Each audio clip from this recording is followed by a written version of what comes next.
لفظ آزادی ایک ایسا لفظ ہے جس کو سننے کے بعد ہمارے ذہن، ہمارے دماغ میں ایک سوچ، ایک فکر پیدا ہوتی ہے۔ آزادی کا مطلب کیا ہے؟ اگر ہم اپنی زندگی کے تعلق سے اور زندگی کے گرد و پیش میں ہونے والے واقعات کے تعلق سے بات کریں تو ہم آزادی کا تصور یہ سمجھتے ہیں کہ ہمیں کوئی روکنے والا نہ ہو، ہماری سوچ پر، ہماری فکر پر کوئی ڈنڈا لے کر بیٹھا ہوا نہ ہو، اور ہم اپنی مرضی سے جب چاہیں، جس وقت چاہیں اور جیسا چاہیں، جو چاہیں ہم فیصلہ لے سکتے ہوں۔ عمل کی بات کریں تو ہمیں ہر اعتبار سے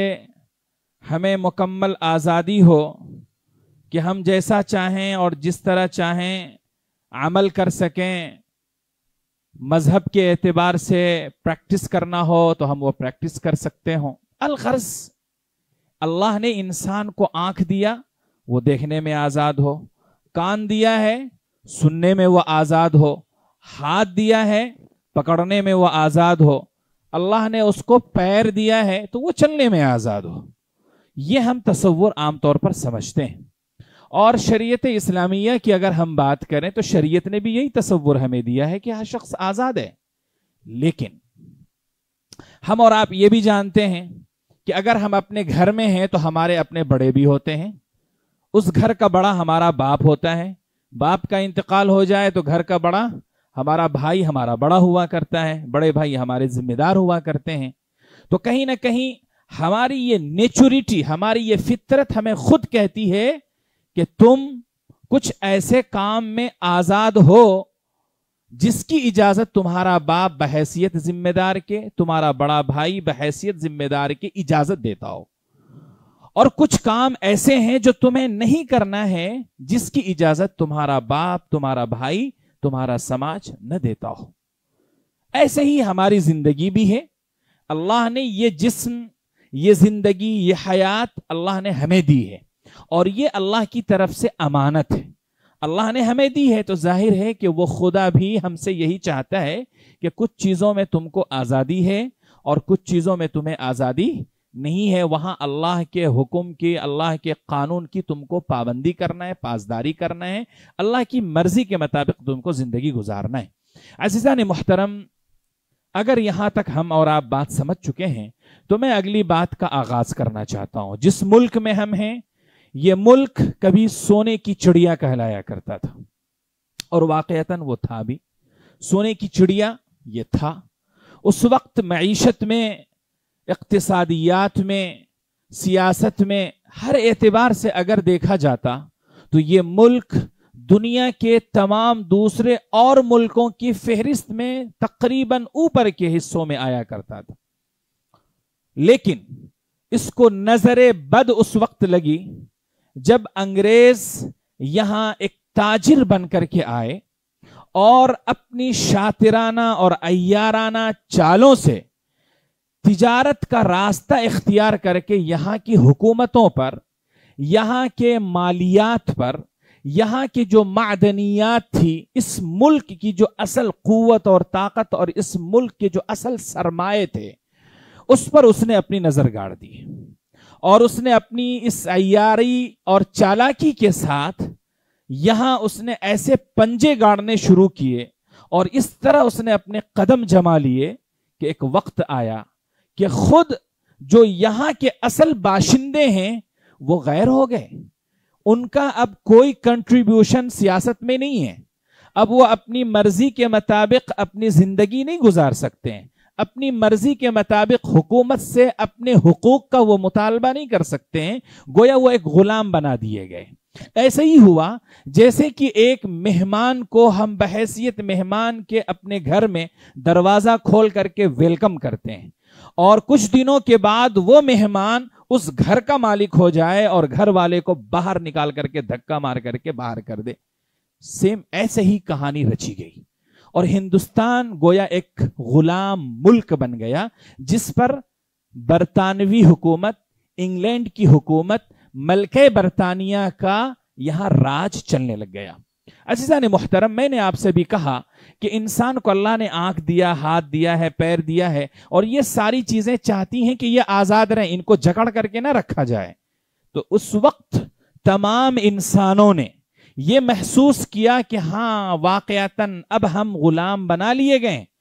آزادی کیا ہوتی ہے اور غلامی کیا ہوتی ہے، اس وقت کے لوگوں نے اسے اچھی طرح سمجھ لیا، اور انہیں یہ احساس ہو گیا کہ انگریزوں سے چھٹکارا پانا ہمارے لیے ضروری ہے، کیونکہ انگریزوں سے پہلے جو ہماری زندگی تھی وہ آزادی والی زندگی تھی، اور جب سے یہ انگریز ہمارے اوپر حکومت کر رہے ہیں، مسلط ہوئے ہیں، اس نے ہمیں غلام بنا رکھا ہے۔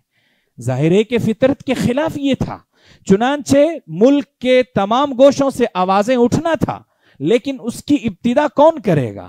کون آغاز کرے گا، کون پہلے آئے گا جو لوگوں کے کانوں تک یہ آواز پہنچائے کہ موجودہ حکومت تمہارے خلاف ہے، تمہاری آزادی کے خلاف ہے۔ چنانچہ اس وقت سب سے پہلی آواز آپ کے اس علاقے کے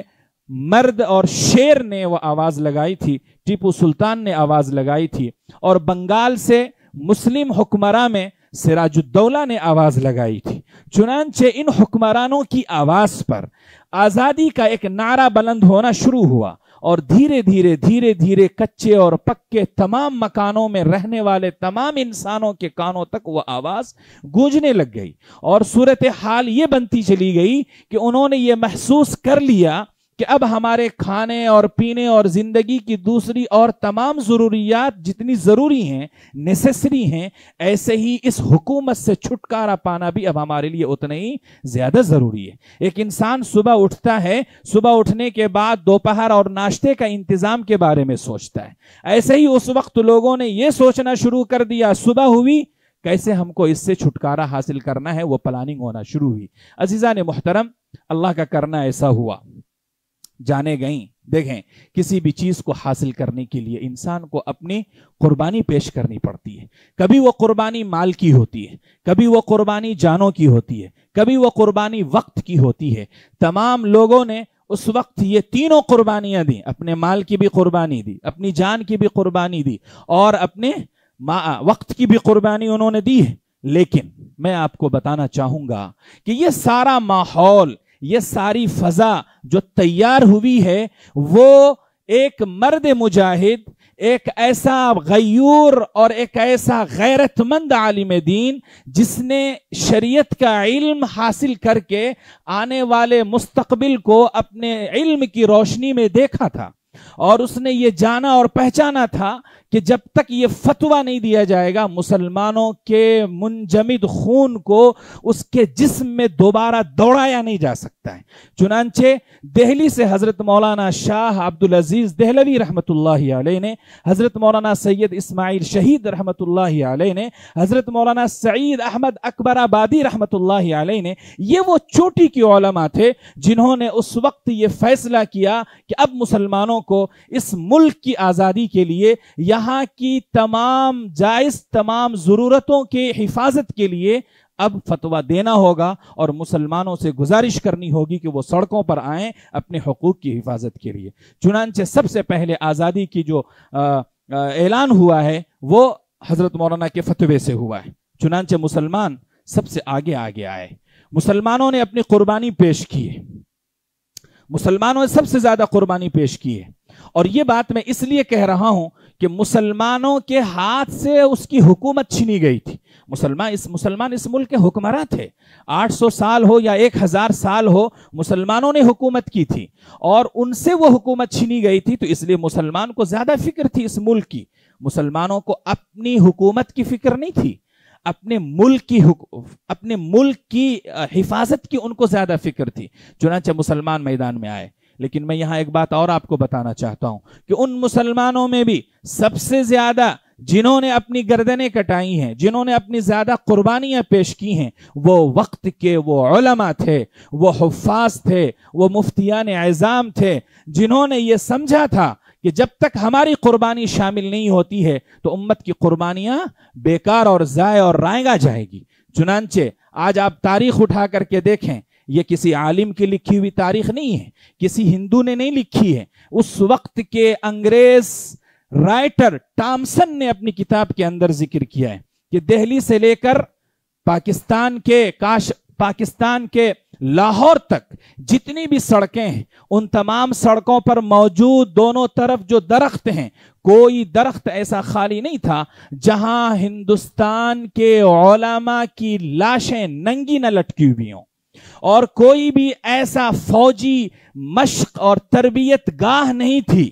جہاں مسلمان علماء کو ننگا کر کے فوجیوں کو ان کے سامنے رکھ کر کے ان کے گن پوائنٹ سے ان کو نشانہ لگایا جاتا تھا، بجائے کسی جانور پر، کسی اشیاء پر نشانہ بازی کرنے کے اور اپنے نشانے کو سٹیک اور صحیح کرنے کے، وہ ان علماء کرام کے جسد کو اور ان علماء کرام کی لاش کو، بلکہ زندہ انسان کو وہاں کھڑا کر کے وہ کیا کرتے تھے۔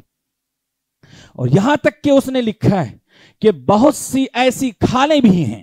بہت سے جانوروں کے ایسی کھالیں ہیں جن کے اندر ان کے جسموں کو بھر کر کے اور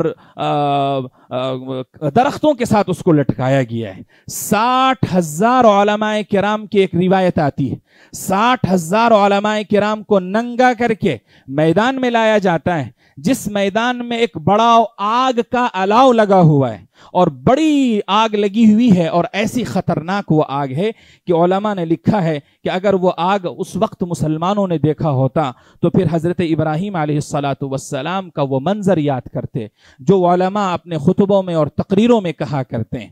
کہ حضرت ابراہیم علیہ السلام کو سزا دینے کے لیے اس وقت کتنا بڑا الاؤ لگایا گیا تھا آگ کا، ایسے ہی آگ کا الاؤ لگایا گیا ہے، اور ان بیچارے مسلمان علماء کو پکڑ کر کے ننگا کر کے اس آگ کے سامنے کہا جاتا ہے کہ تم صرف سر جھکا دو، ہم تمہیں آزادی دے دیں گے، تمہاری مرضی کے مطابق تمہیں گزارنے کے لیے، زندگی گزارنے کے لیے ہم چھوڑ دیں گے۔ لیکن قربان جائیے ان علماء کرام پر، ان مسلمانوں پر، انہوں نے صاف کہہ دیا کہ یہ سر صرف اور صرف اگر جھک سکتا ہے تو وہ میرے پروردگار، میرے خدا اللہ کے سامنے جھک سکتا ہے، تم ناپاکوں کے جیسے سامنے نہیں جھک سکتا ہے۔ الحمدللہ الحمدللہ الحمدللہ انہوں نے سر نہیں جھکایا، اس کے بدلے میں اپنے آپ کو پورے جسم کے ساتھ اس آگ میں ڈالنا پسند کیا، اور آگ میں جلے بھی، راکھ بھی ہوئے، لیکن سر کو نہیں جھکایا۔ اس انگریز کو، اس خبیث کو یہ پتا چل گیا تھا کہ اس روح کے اندر، اس قلب کے اندر جو جذبہ ہے، جب تک اس جذبے کو کچلا نہیں جائے گا، نکالا نہیں جائے گا، تب تک اس کا یہ جذبہ سرد نہیں پڑ سکتا ہے، اور اس کو ہم نیچے نہیں کر سکتے ہیں، ہم اس سے جنگ نہیں جیت سکتے ہیں۔ چنانچہ اس وقت انہوں نے مدارس پر تالے لگانے شروع کیے، مساجد پر اس نے تالے لگانا شروع کر دیے، گویا ہم اور آپ یہ کہہ سکتے ہیں کہ ہمارے ایمان پر ڈاکہ ڈالنے کی اس نے پوری کوشش کی۔ کیوں کہ لڑائی کی اصل قوت ان کو اسلحے سے نہیں ملتی تھی، ان کو توپ سے نہیں ملتی تھی، اصل قوت اور طاقت ان کو ایمان کے جذبات سے ملتی تھی۔ جو ایمان یہاں معجزن تھا، یہاں سے جو ایمان کی حرارت، ایمان کی قوت اور طاقت ملتی تھی، اس قوت اور طاقت کے بلبوتے پر وہ لڑا کرتے تھے۔ عزیزان محترم، علماء کرام کی ان قربانیوں کے نتیجے میں آپ کو معلوم ہے کہ جنگ میں شکست ہوتی ہے، ہار بھی ہوتی ہے، جیت بھی ہوتی ہے۔ بہت سی جگہوں پر لوگوں نے بہت سارے علاقوں کو ان کے قبضوں سے نکالا، لیکن وہ فوجی، طاقتور فوج، نئے اسلحے، ساری چیزیں ان کے پاس ہیں۔ ایک فیصلہ کن آخری جنگ ہوتی ہے جو 1857 میں ہوتی ہے، جس کو آپ عام طور پر غدر کا واقعہ کہتے ہیں۔ یہ جو سن 1857 کی بات ہے، اس میں تقریباً 2 لاکھ مسلمان شریک ہوئے تھے، جس میں سے 56,000 صرف علماء کرام تھے۔ حضرت حاجی مہاجر امداد اللہ مکی رحمت اللہ علیہ ہوں، ان کے جتنے شاگردان رشید تھے اس وقت، وہ اور ان کے علاوہ جتنے بھی تھے، یہ سب بڑے بڑے چوٹی کے علماء کرام اس میں شامل ہیں۔ اللہ کا کرنا تھا، مسلمانوں کو شکست ہوئی، اور وہ ایسی شکست تھی کہ اس کے بعد سے ان کو ہرا پانا بڑا مشکل ہو گیا۔ لیکن یہ بھی حقیقت ہے کہ سن 1857 کے بعد سے ہی پھر یہ آگ ایسی بھڑکتی ہے آزادی کی کہ اب تک صرف مسلمان فرنٹ پر تھے، اب ان کا ساتھ دینے کے لیے دوسری اور قوم کے ہمارے برادران وطن ہر مسلک اور ہر مذہب کے لوگ ساتھ آئے اور ساتھ مل کر کے اس ملک عزیز کو انہوں نے آزاد کرانے کی کوشش کی. ثم الحمدللہ 1947 میں ہمارا یہ ملک آزاد ہو گیا. لیکن کیا صحیح معنوں میں یہ آزاد ہو گیا؟ ہمارے علماء نے، ہمارے مسلمانوں نے، ہمارے ذمہ داروں نے، ہمارے بڑوں نے جو ملک کو آزاد کرایا تھا، کیا صرف اس لیے آزاد کرایا تھا کہ مسلمان یہاں دوم درجے کے شہری بن جائیں، مسلمان یہاں